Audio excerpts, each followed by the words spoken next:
Hi friends, welcome to ఇంటి వంట.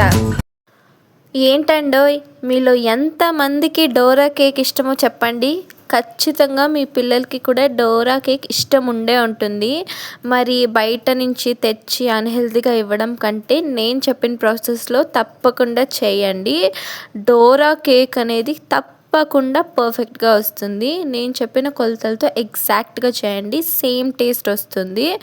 చేయడం చాలా సింపుల్. ఇది ఒక్కసారి చేసి మీ పిల్లలకి ఇచ్చారంటే ఇంకెప్పుడు ఇదే అడుగుతారు. మరి లేట్ చేయకుండా వెంటనే ప్రాసెస్లోకి వెళ్ళిపోదాం పదండి.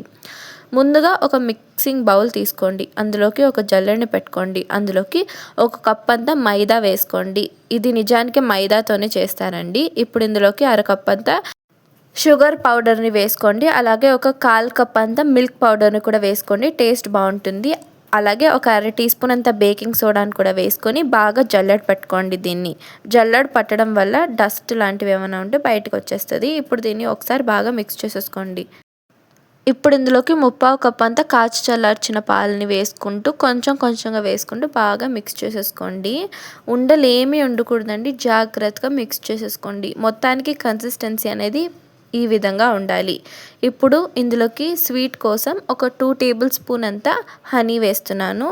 బాగా మిక్స్ చేసేసుకోండి. దాని తర్వాత ఇంకొంచెం ఒక 2 టేబుల్ స్పూన్ అంతా కాచి చల్లార్చిన పాలు వేసేసుకొని మంచిగా ఉండలు ఏమీ లేకుండా బాగా మిక్స్ చేసేసుకోండి. ఫైనల్గా మనకి ఈ విధంగా ఉండాలి, రిబ్బన్ కన్సిస్టెన్సీలో. ఇప్పుడు స్టవ్ ఆన్ చేసుకుని ఒక ప్యాన్ పెట్టుకోండి. అందులోకి ఆయిల్ని ఇలా బాగా రబ్ చేసుకోండి. ఇక్కడ నేను మెజరింగ్ కప్ వాడుతున్నాను అనమాట. ఇది 1/4 కప్ మెజరింగ్ కప్ అనమాట. దీనివల్ల మనకి అన్ని ప్యాన్ కేక్స్ సేమ్ సైజులో వస్తుంది. ఇప్పుడు మన బ్యాటర్ని తీసుకోండి. నేను ఈ కప్పు వాడుతున్నాను, మీరు ఏదైనా కొలత తీసుకోవచ్చు.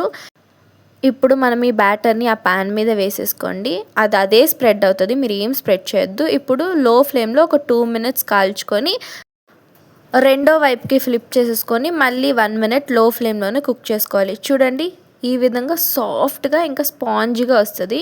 ఇప్పుడు మధ్యలో ఫిల్లింగ్ కోసం నేను ఇక్కడ న్యూటెలా వాడుతున్నాను.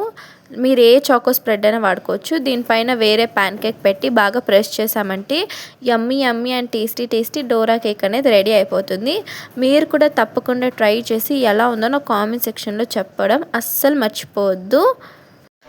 Thank you for watching. Please like, share and subscribe, and also don't forget to please comment down.